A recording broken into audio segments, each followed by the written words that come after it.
করেছিল। মা তখন বললেন, আমি তার ব্যবহারে খুবই কষ্ট পেতাম। রাসূল তখন বললেন, আচ্ছা ঠিক আছে, জ্বালানি কাঠ সংগ্রহ করে তাকে আগুন দিয়ে জ্বালিয়ে দাও।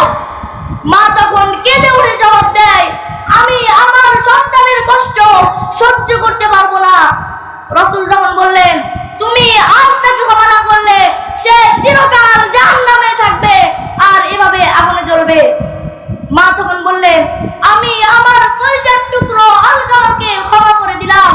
সাথে সাথে আলকামা পড়ল, লা ইলাহা ইল্লাল্লাহু মুহাম্মাদুর রাসূলুল্লাহ।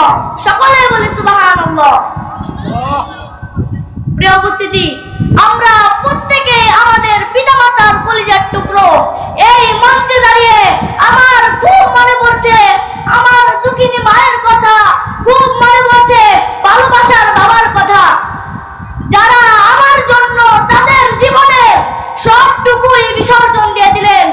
আমাকে ভালো রাখতে তারা নিজেরা কষ্টে থাকাটাই বেছে নিলেন।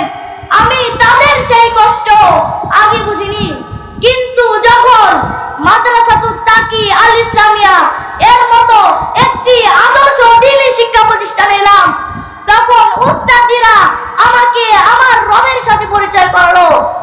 আর রবের কালাম কুরআন খুলে পড়ার পর কুরআন আমাকে আমার পিতামাতার গুরুত্ব বোঝালো।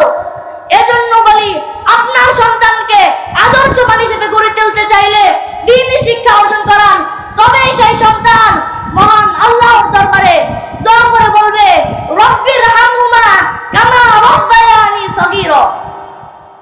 পরিশেষে আজ বিদায় নিচ্ছি।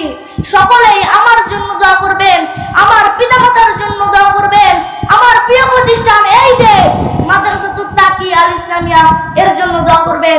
আসসালামু আলাইকুম ওয়া রাহমাতুল্লাহি ওয়া বারাকাতুহু। মারহাবা।